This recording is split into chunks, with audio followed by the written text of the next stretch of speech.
Welcome back to the Bronx Journal. I'm your guest host, Sheila Aquara. 1 in every 7 Latina teenagers attempt suicide, more than twice the rate of their non-Hispanic counterparts. COMMUNILIFE is an organization that addresses this issue in the Bronx. It looks at underlying psychological causes of this problem through Life is Precious, a mental and youth program that works with teens who have attempted suicide or expressed suicidal thoughts. With us today is Dr. Rosa Gill, who is the CEO and founder of COMMUNILIFE. Welcome here today. Thank you. So just to get started, why did you start this organization? What was the passion behind it?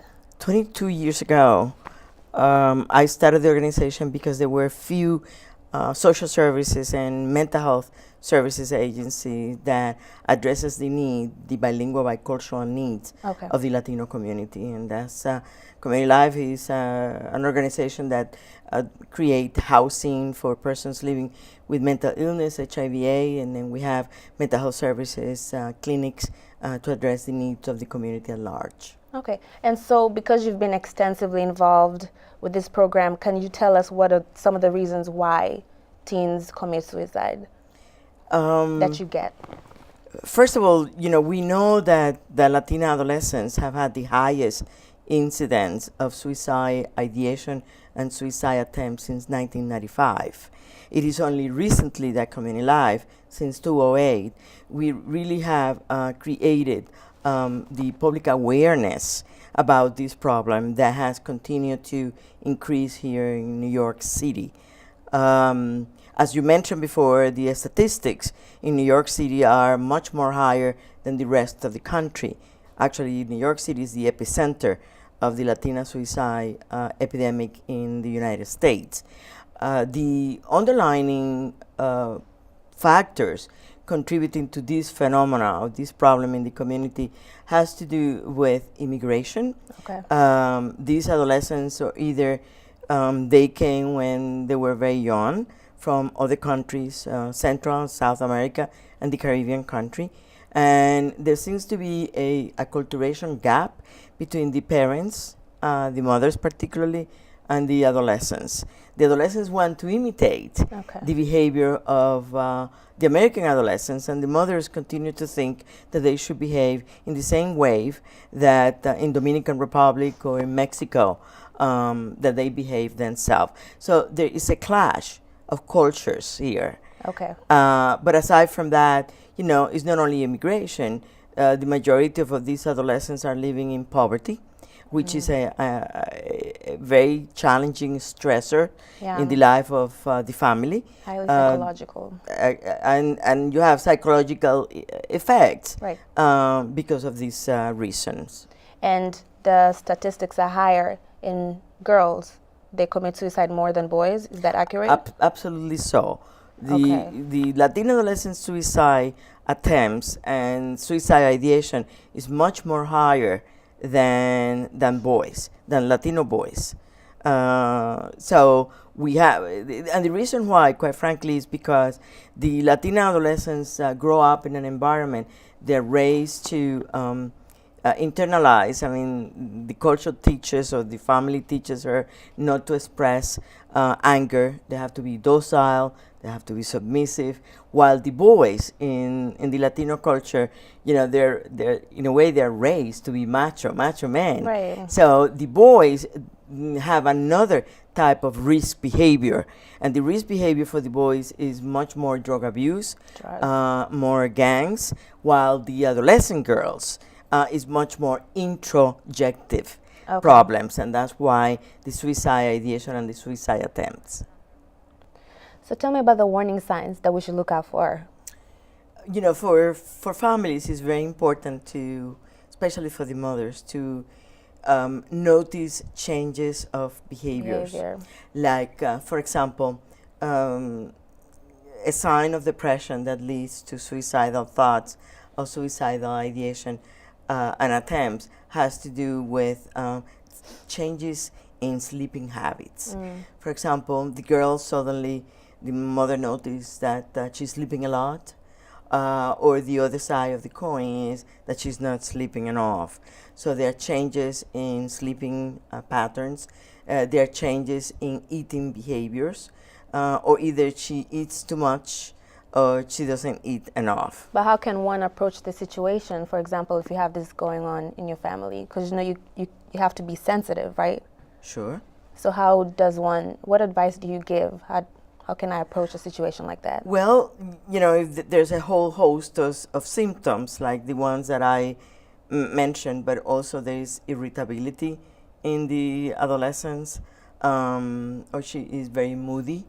And as a mother, if you have a relationship with your daughter, you should be able to ask the daughter, are there things happening to you? I noticed that you are not sleeping the way that you used to sleep. What's happening? Is there a way that I can help you? Or, just to pay more attention to what the adolescence is saying. Okay. Sometimes mothers tune out Yeah. of what the teenagers are telling them. And we see that a lot. Now, going into this, do you have any workshops going on in high schools, elementary schools? No, we work with the schools. Okay. The girls that are being referred to the Life is Precious program, Okay. they're referred by schools, they're referred by emergency room, by all the social services agency. And in the schools, what we do is we have a very close relationship with the school personnel where we explain the challenges that these adolescents are having. Okay. And through that, we are educating the school personnel about the symptoms that they also need to be cognizant of to address the need of these adolescents. Okay. Now, when they get referred to by the school Yes. and they come to the program, are they reserved? Do they shut down? And how long does it take for someone to crack them open and to actually Well, to speak about a it? criteria for these adolescents to be part of the Life is Precious program, they must have a psychiatric evaluation. They must have a psychiatric evaluation that indicates that they have had suicidal attempts or suicidal ideation. And part of the program is those adolescents need to attend our mental health clinic here in the Bronx, the Vida Guidance Center, or we also in Brooklyn have a program where we work with another mental health clinic. Now, the adolescents come to the Life is Precious program from 4:30 to 7:30 every day, Monday through Friday, if they want to. And then Saturday is family day, Okay. from 10 to 2. And the family can come and so forth and so on. So when you ask me when are the adolescents ready to open up, we offer activities such as creative art therapy, and it is through the creative art therapy that these adolescents are able to express their feelings. We offer tutorial to help them with the school work, and in thus tutoring, they may be able to share with the staff that is working with them. So there are different ways. It's not like having a psychotherapy session Right. in the clinic. This is much more open. They come if they want to. For example, we have added a part of the program is healthy eating. We are teaching these adolescents who tend to be overweight, and we are concerned about obesity because emotional issues tend to impact the way that adolescents eat. So it may take 3 months, it may take 1 week, it would take 2 weeks. It depends individually on the girl.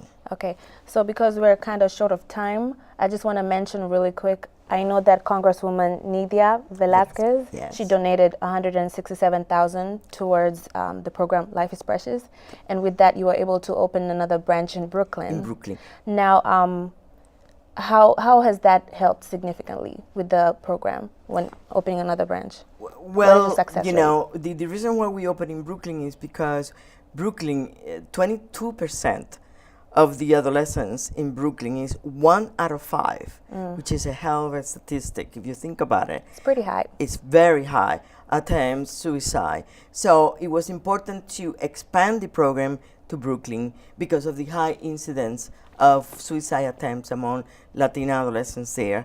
And, actually, 2 of the girls from Brooklyn, they started college this year. So in terms of outcome and results, both in Brooklyn and the Bronx, the girls have improved their academic performance. When they get to the program, there are 3 or 4 grades behind. Okay. So we help them to do well academically. We improve the relationship with the mothers. And most importantly, none of the adolescents in the program, neither in Brooklyn or the Bronx, have completed suicide. And only one of them had to go taken to an emergency room for a repeat suicidal attempt. Oh. So we have seen tremendous amount of progress Right. through the Life is Precious. And that's commendable. We're kind of out of time, but I do have a direct line to Life is Precious, which is 917-304-3645. And do you have a website that people can go to? Yes, COMMUNILIFE.org. Okay. Thank you for being with us here today and discussing this topic. And we'll be back with more in the Bronx Journal.